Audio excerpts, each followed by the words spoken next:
Simply asking Colorado's drivers to move over hasn't been enough to save lives. Maybe a felony charge will get their attention. Angry voters got Congressman Mike Coffman's attention. He sits down to talk about his spicy town hall and one particular comment. Do you regret saying that? Yeah, I kind of do. I'll have a word on getting real about so-called fake protesters. A new truck on city streets offers the homeless a chance at a clean start. Working out with an athletic trainer whose clients save lives. And the world's best pinball player is from Colorado, and he's 13. Next.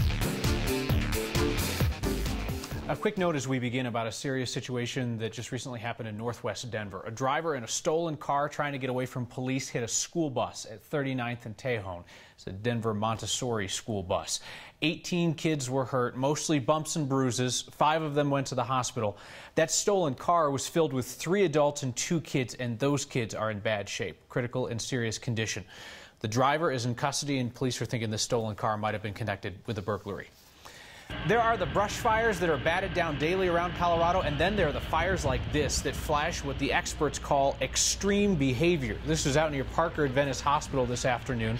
South Metro Fire Rescue got a handle on this fast mover, which was burning between Parker and Jordan roads, just south of 470.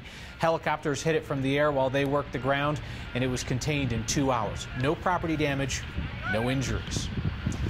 Congressman Mike Coffman is still standing after his bruising town hall last night, where he was booed, jeered, and shouted down by angry voters. The Republican from Aurora says his job is to listen to those critics. In talking with me today, he defended those frustrated constituents from attacks by his own party. The Colorado Republican Party said that the voters in the town hall last night who were booing you were fake protesters. Do you think they're fake protesters? You know, I really don't. You know, God bless the Republican Party for what it does, but I don't. The fact is that they had to register for the event because we wanted to make sure that the people were from the district. I felt they were very committed to their issues. Granted, the audience leaned left relative to the district, but they're the people that are most concerned with potential changes mostly to Medicaid. And so I respect the fact that you know, that they were there, that they were voicing their views, and they were not shy about it. Clearly, there are groups of voters who get organized to go to these events to make noise, sure, and your opponents are going to make hay out of that. And conservatives did the same thing when Obamacare was coming down the pike a couple of years ago. Do you wish that folks in your party would move past the idea of calling them fake or paid and just engage? Yeah, I think so. I mean, the fact is that I think that that the reality is that sure there are some organizers there. But the vast majority of these people are simply committed activists in their own right, and they are not paid. They are simply this is where their heart is, and I respect that. Mm-hmm. Yep, and certainly anybody who was there last night who was also an organizer was also a voter, a constituent of yours. Absolutely. Last night, Coffman was repeatedly challenged by voters who say that he's too conservative for his district. In a bit, you'll hear from the congressman on how he gauges if he's in step with his district. And we'll get a clear answer from him on which parts of the Affordable Care Act he wants preserved. If I could offer my own perspective on these claims of fake protesters, I get that it's in vogue to call anything you don't like these days fake, but journalists should still be calling out objectively false claims. And it is false to say that last night's angry voters at the town hall were fake protesters. That claim is, if the word hasn't been rendered useless, fake. The protesters, also called voters, and their anger was genuine. Now, their methods, the shouting and the yelling, those are certainly debatable. But Congressman Coffman gets it. You can't debate the fact that they are real voters with real concerns about real issues. Coffman's opponents might not like me saying this, but he is clearly prepared to debate the issues, his positions, and policies. His Republican Party isn't doing him any favors, or doing voters any favors, by resorting to lazy insults like fake protesters. Right now there's a parking lot, fast food place in Castle Rock that's filled with state patrol troopers. Nobody's in trouble. In fact, the troopers are hoping that you might stop by. Our Noel Brennan did this afternoon. Do you want a bracelet? A day like today is bittersweet. The green. I like the green too. It's my favorite. Sweet, like lemonade, or a smile on a kid's face.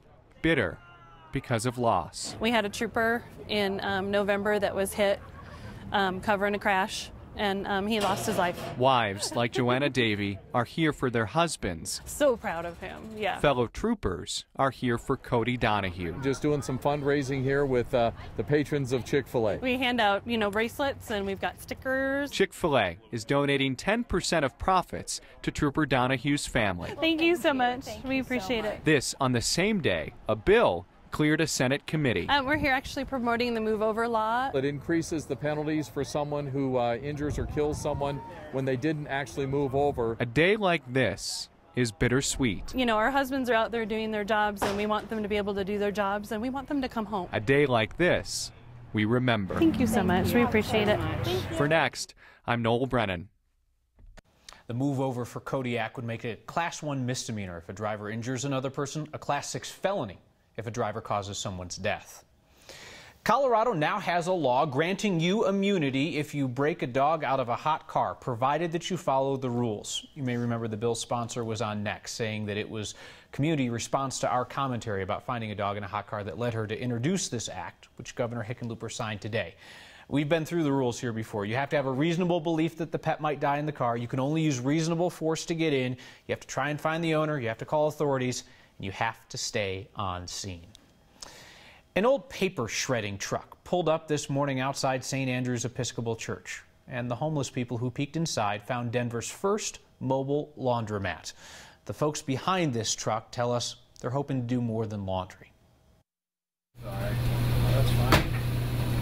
Well, this is a mobile laundry service. We have 6 stacked commercial grade washers and dryers. And they're washing my clothes for me right now. I think this is a very good deal, to help homeless people get clean clothes.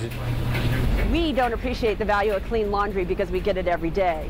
But for many of these guys, it's a critical piece for them to be able to launch out of their current situation. When I was homeless, it certainly would have changed my life if I had access to clean laundry. It makes you feel like you're part of the community, being clean.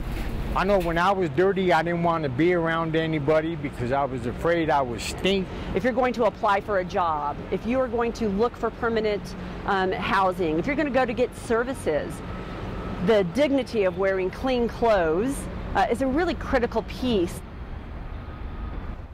The new laundry truck is operated by Bayard Enterprises, a nonprofit. They're hoping to have it running 3 days a week, about 8 hours a day. Denver Public Works continues to tinker with Broadway. They're turning the part-time bus lane into buses only all day, every day, at least for a year, so the department can see how it works.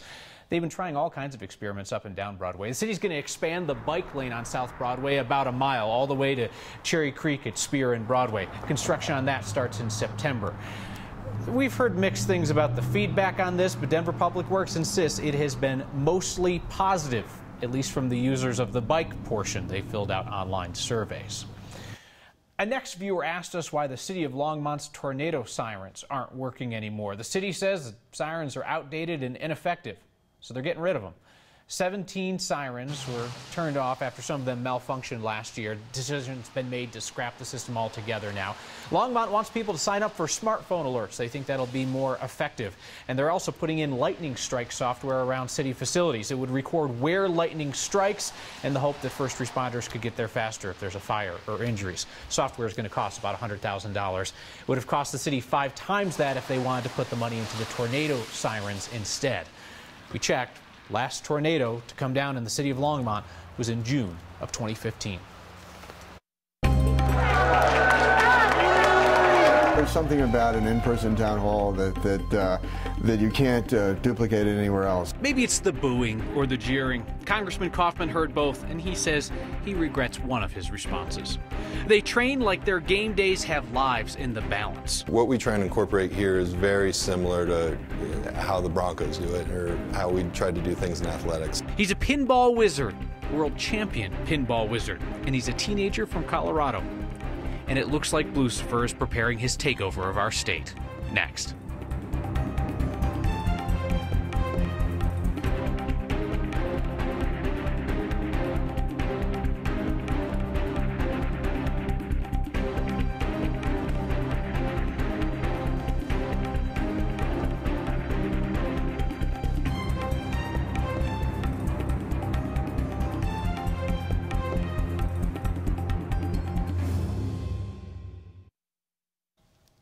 It was the biggest story in town last night. Congressman Mike Coffman facing a feisty crowd at his town hall. They jabbed. Coffman jabbed right back. He told me today that one of his comments was off base. We sat down to discuss both specifics and the broader issue of how he tries to reflect his district's views. A viewer named Robert Cooley emailed asking us to follow up on the Republican health care proposals and whether you feel like they absolutely need to preserve Obamacare's pre-existing conditions rule and then also maximum lifetime caps, those two things. Would you insist on those? I think both. Yeah. Certainly pre-existing conditions, I think is vitally important. And I think the lifetime caps is important too. Required or just important? No, required. You were repeatedly challenged last night by people who said you don't reflect our views. Right. How do you, broadly speaking, gauge when the view of your district as a whole is beginning to change and when you're just listening to a very loud minority? Right. Well, let me tell you, first of all, whether or not they're the majority, I think their views are legitimate. And they're just very concerned about uncertainty.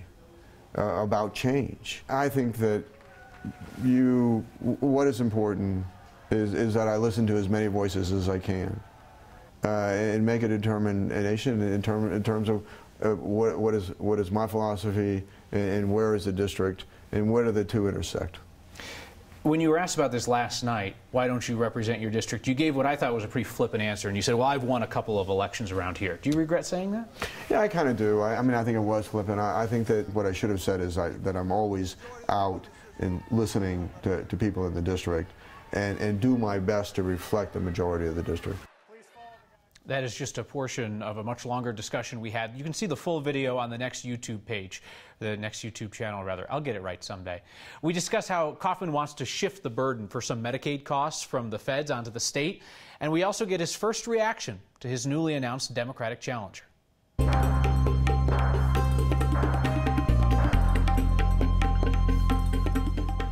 I'm meteorologist Kathy Sabin. Windy, warm, high fire danger. Those are your weather headlines for tonight and will be again tomorrow. Even though it looks pretty calm out there, we do anticipate the wind will be increasing overnight. How about the high today? Almost 80 in the city, about 20 degrees warmer than average for much of the Front Range. And while the winds out of the southwest will push temperatures above average again tomorrow. Humidity values inching up a bit, but still tinder dry out there. Red flag warning out through 8 p.m. for areas of the western slope. And then tomorrow, concerns for high fire danger south and east of Denver with a fire weather watch in effect. All because of a cold front that's coming in from the west. It'll come in as a dry front for lower elevations. All the energy stays north of us. So other than a few clouds along the Front Range, a little bit of fog on the far eastern plains, a pretty quiet weather pattern shaping up heading into the upcoming holiday weekend. Our low tonight, 44 with a bit of cloud cover and maybe one or two gusty foothill thunderstorms, a trend that we'll see again tomorrow. Moisture is very limited. Mid-70s here in the city, a little cooler once that front moves through, but dry on Saturday. Slight chance of a shower for Easter Sunday. Temperatures increase again. Best chance for showers and storms will be Wednesday of next week. Kathy, thank you. Next time a Denver Bronco doesn't get up right after a play, a new face is going to run onto the field to help him.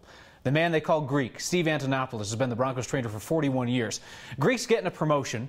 The new trainer is a guy named Vince Garcia. This story is actually not about Greek or Vince.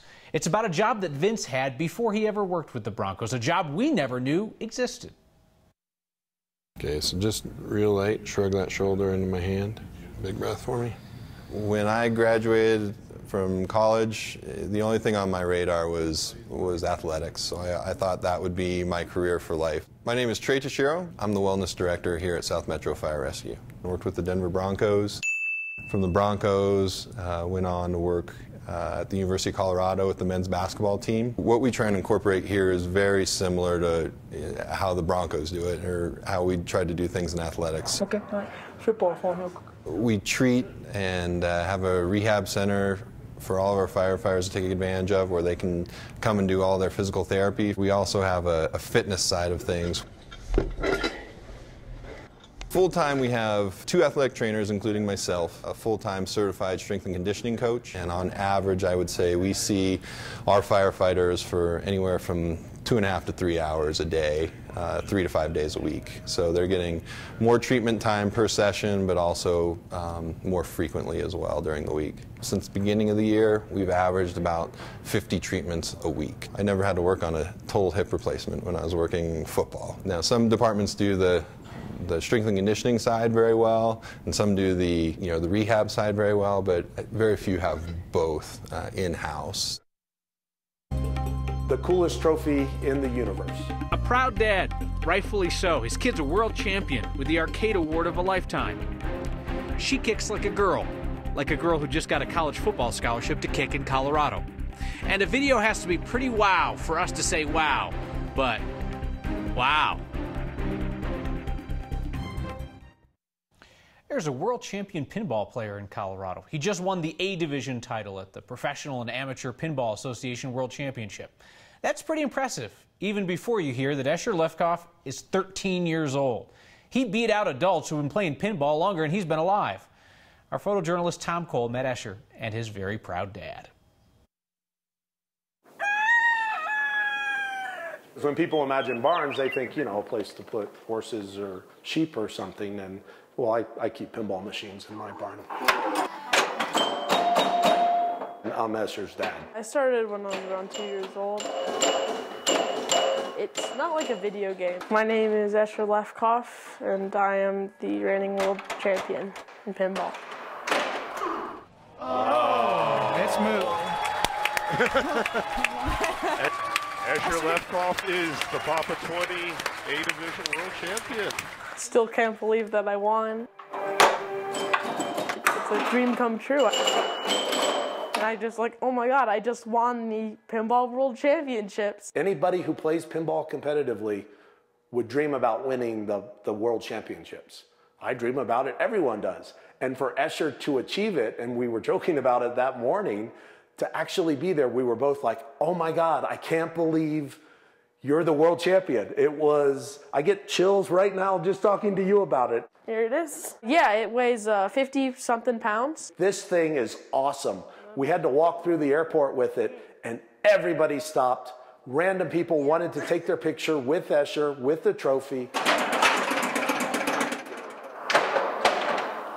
That's gonna be one of the greatest memories in my entire life, by a long way. Those smiles say it all. Like, everybody there just was so welcoming and warm, and I was just like, this is home.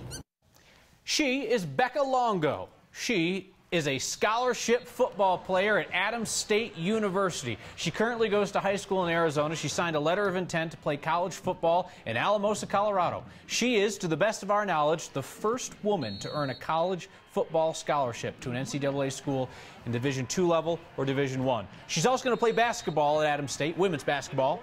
Becca, welcome to Colorado. Hope you love your time here. The most Colorado thing we saw today is Lucifer, the DIA Mustang, welcoming some high-powered friends to the airport. This is Task Force Mustang, an Army unit based out of Fort Carson. DIA adopted the unit, and the unit adopted DIA's Blue Mustang on its deployment patches. The airport sends those soldiers care packages when they're deployed, and today they flew up from Fort Carson to give the airport a flag that they flew in Afghanistan as a bit of a thank you. We'll finish with feedback from a viewer who says next is painful, and he means it as a compliment. Finish with feedback. Beth B says, wonderful story about the washing machines. Homeless people deserve dignity. And Zach M says, love the asides on the political stories. Kyle's almost painfully fair in his analysis. Is the clenching visible? I'll try to work on that next time.